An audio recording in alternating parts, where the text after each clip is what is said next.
नमस्कार शेतकरी मित्रांनो, मी संदीप साहेबराव पवार, मुक्काम पोस्ट मोटेगाव, तालुका रेणापूर, जिल्हा लातूर येथील SRT शेतकरी असून या ठिकाणी मी 10 एकर क्षेत्रावरती SRT पद्धतीने म्हणजे शून्य मशागत तंत्रज्ञानाने सोयाबीन नंतर त्याच बेडवरती हरभरा टोकन केली आहे। आपण पाहू शकता या हरभऱ्याला जवळपास 35 दिवस पूर्ण होऊन झालेले आहेत। आतमध्ये सोयाबीन फार यावर्षी उगवलं, पण ते मजुरामार्फत काढायला चालू आहे। SRT मध्ये शेती करत असताना SRTची शेती करत असताना मला या SRTची माहिती आमचे SRTचे जनक चंद्रशेखर दादा भरसावळे, तसेच बेडवाल साहेब, खंडागळे साहेब, निवळकर सर आणि आमचे जवळचे जिवलग मित्र येरकळ सर, कृषी समन्वयक केज अंबेजोगाई या ठिकाणचे, यांचं मार्गदर्शन या ठिकाणी मला वेळोवेळी मिळतं।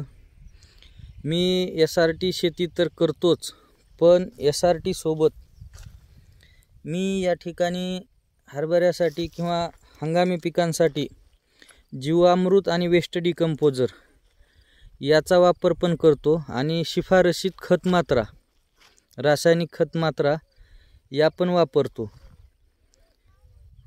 रासायनिकमुळे जमिनीचं होणारं नुकसान SRTच्या माध्यमातून आपल्याला वाचवता येईल हे नक्की आहे। आणि माझी सर्व शेतकऱ्यांना एक नम्र विनंती आहे, कारण आज शेतीवरचा रासायनिकचा खर्च, शेतीचे उलटापालट करण्याचा खर्च हा खूप आहे आणि शेती परवडण्याजोगी राहिलेली नाही। तर आपण या SRT तंत्रज्ञानाचा वापर करून आपली तोट्यात जाणारी शेती ही नक्कीच फायद्यात आणू शकतो। माझा पहिल्याच वर्षी जवळपास 25 ते 30% खर्च कमी झालेला आहे। आता मला या क्षेत्रात 10 एकरवरती परत बेड काढण्याची गरज नाही, नांगरणी, वखरणी, पाळी करण्याची गरज नाही।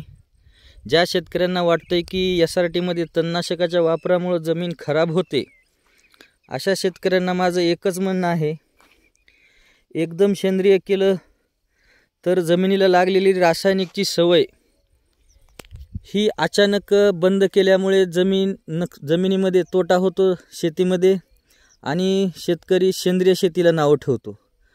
त्यापेक्षा शिफारसीत खत मात्रा वापरून SRT पद्धतीने जर शेती केली तरी नक्कीच शेतकऱ्यांचा आर्थिक घडी व्यवस्थितरित्या होईल।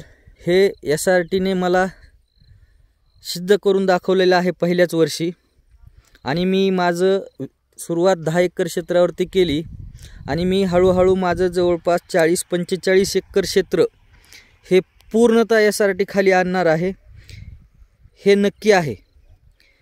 कारण विद्यापीठाने सांगितलेली जी शेती, त्या शेतीमध्ये दरवर्षी नांगरट करा, जमिनीला आवश्यक असणारा सेंद्रिय कर्ब बांधावरती काढून टाका, काडी कचरा वेचा म्हणून विद्यापीठ सांगतात।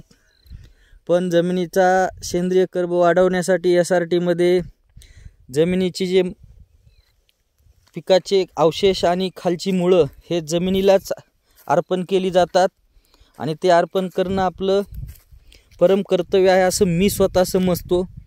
त्यामुळं मी SRTची सुरुवात केलेली आहे आणि सर्व शेतकऱ्यांना SRT पद्धतीने शेती करण्यासाठी मी नम्र विनंती करतो। धन्यवाद।